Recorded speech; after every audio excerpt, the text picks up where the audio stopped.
Hi, thank you. Thank you so much for inviting me and thank you all for being here. I'm joining you all from El Paso, Texas or Chuco, Texas, and also coming from Ciudad Juarez, Chihuahua, Mexico.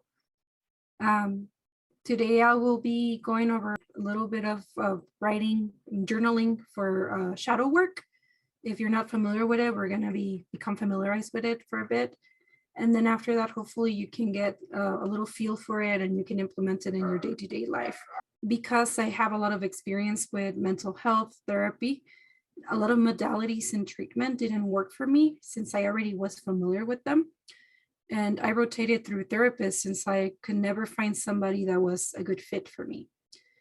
This wasn't until my current therapist, who believes in using the tools the client already has. And one of those tools for myself, as I'm sure for a lot of you, is writing. So today we will be exploring difficult topics that will help us in exploring ourselves and also exploring our own writing. So to start off, what is exactly shadow work? So shadow work comes from analytical psychology. It comes from white people, pretty much. Carl Jung is the one who started it and coined the term for working like on shadow work. However, a lot of other civilizations have been using it before them. The shadow itself is a part of ourselves that we are not aware of entirely. It is the unconscious mind. It can be positive, negative, both, or neither.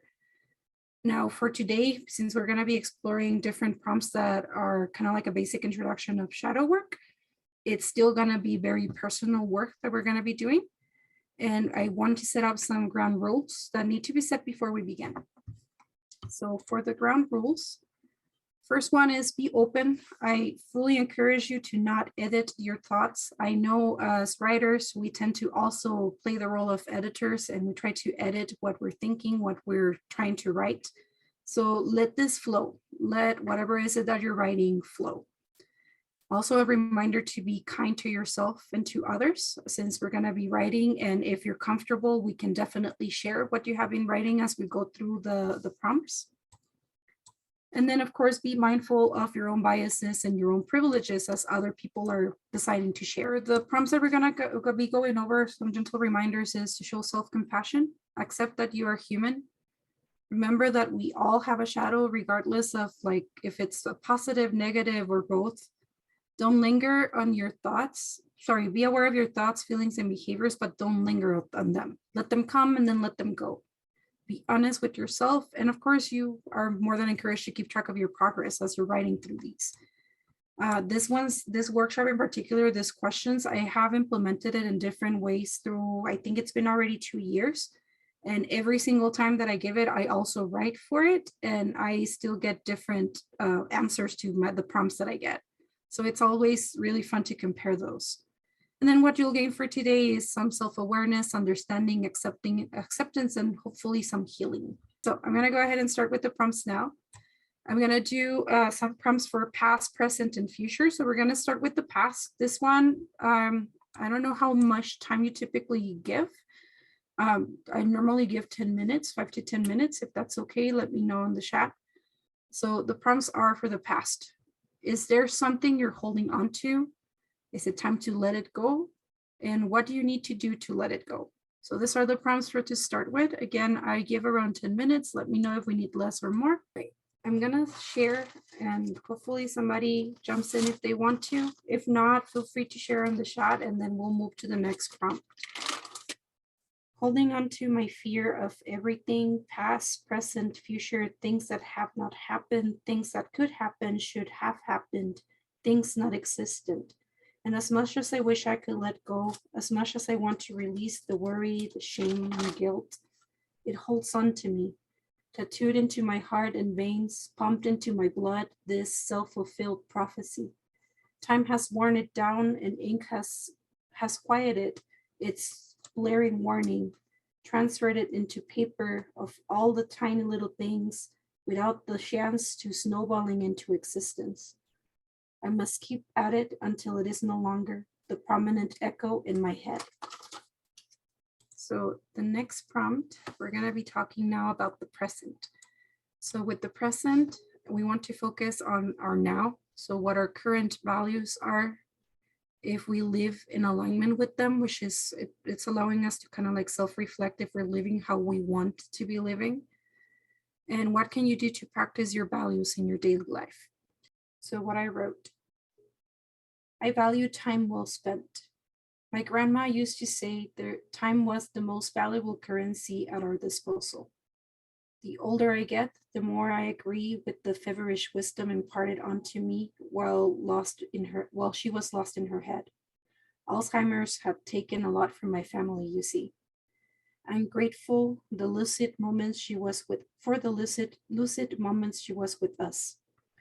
I structure my days to respect the passage of time, steal away the few minutes left before bed, and make up stories spanning across centuries here in my head. Hago que aguanten, duren esos 5 minutitos en la mañana, just enough to pour myself a cup of calmness, a breath in and out before resuming. What helps me are the daily reminders, the daily check-ins, the simplicity of a clock and a planner, strapped to me like a third pair of limbs. The misty waters of tomorrow, the same ones my abuelita swam across, will the misty waters of tomorrow, the same ones my abuelita swam across, make time seem endless? Or will it shorten my mind's stay in this realm? So the next one is prompt exploring the future. So this one is, how do you want to be remembered? And what do you need to do to get there? So what I wrote for this prompt: that's the thing, I want to be remembered. Let my memory live in the minds of 1 or 2 people at least, be it good, bad, accurate, or false. The thing is, I have lost the thread that connects me to others. I fear I am an afterthought to all except to the one person whose head lays next to mine at nights. I wish to be mended, made whole again by rejoining my place in the tapestry, but I don't know how. Okay, so we already went through some prompts in here, kind of like to get us warmed up about like what shadow work is, the type of journaling that you can use it for, how you can use it to reflect on your past, be focused on your present and present in the present itself, and also how you can also work towards your future. So now we're going to talk a little bit more about your shadow self. So Carl Jung wrote, everyone carries a shadow, and the less it is embodied in the individual's conscious life, the blacker and denser it is. So the entire goal of therapy for Carl Jung was to be able to explore that shadow self. So that way it didn't feel as if you were suffocating your own self, pretty much. So the prompts that I'm going to be presenting now are going to be, what have you fed your shadow companion? Since they tend to feed on to like whatever is it that your darkest part is. How dark or light is it? And has it changed through the years? So this one is to get to know our shadow companion. So I do invite you to do a little bit of reflection about this and then write down whatever is it that comes to mind, and then we'll go from there. And again, I'm going to give 10 minutes. The ravenous shadow of my youth sits quietly in the back of this cobweb-covered mind, mumbling its anger to the carpet moths that have gathered as we clean through the messes made on past lives.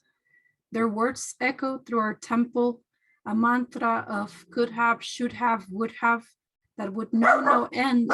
Sorry about that. That it would know no end were it not because it now grows tired quickly of the old routine that left us a husk of us. I used to feed its hunger every hour on the hour, a mouthful of flesh seasoned with the flavors of overflowing thoughts, tidal waves, of the fear of darkness, fear of loneliness, fear of feeling too much or not enough, and therefore being unloved. And every hour on the hour, their bottomless gullet would open up for yet another offering of reds and blues, and stale greens and yellow hues, demanding, begging, ever eager for more. Cut a vein and let young wine flow and go to waste on cold, pristine floors. Test your fists against the rawness of cold concrete. Bend the bones to reshape the old shape that refuses to grow. Dig deep enough underneath your skin, just enough to bleed the anger out, But now we can sit and wait, stew in our own juices as we exchange exaggerated could have, would have, should haves, until this mind becomes too jumbled in old cobwebs and carpet moths to ignore. So this last prompt is thinking about your least favorite memory, that memory that just won't disappear. Obviously, we have all grown since then, but your shadow self has remained the same, especially if you have never addressed that particular time. They never had that chance to process or express themselves or heal. So using that in mind, what would that your shadow tell you about that time, that particular memory? And let them write it down for you. So let your shadow write down what they wish they had been able to say during that particular memory. I have not been able to find the words, what to say, how to start this eminently uncomfortable inquiry, half-assed apology. Would it be self-serving, made only to alleviate my own guilt at your expense? Am I simply trying to take myself out of it by thinking this way? For the time being, I'll continue work on my own penitence at the other end of ink, paper, and pen, sitting across from professional strangers, deluge tucked inside so as to not drown your flowers, being let out against their walls. Perhaps this hesitation is what is self-serving. So this very last one is just kind of like wrapping it all back together. You and your shadow are now becoming acquainted, perhaps even friends. You're actively learning from each other, growing, being compassionate for your struggles and emotions. So this last one is to kind of like wrap up that part. So let's show some self-compassion to ourselves and to our shadow. Now write back to your shadow based on what you wrote down from your shadow's perspective, and tell them how things turn out. Reassure them that how they felt is valid and they are now seen and heard, even if back then you didn't hear them or didn't spend the time to be able to address the hurt that you went through. And then ask them what you can do to help. So this is again to start a conversation with yourself from the past, pretty much. Sorry, I just saw the question on the chat. So the shadow is pretty much the part of us that we don't let others see. So it can be your unconscious, it can be whoever is it that you are when you're by yourself. So that's the person that we're addressing right now. Sometimes people also kind of like identify it with your child self, like who you were as a child when you didn't know or didn't have the skills to cope with certain things that happened to you. So that can also be the person you're directing this to. And this is what I wrote for those prompts.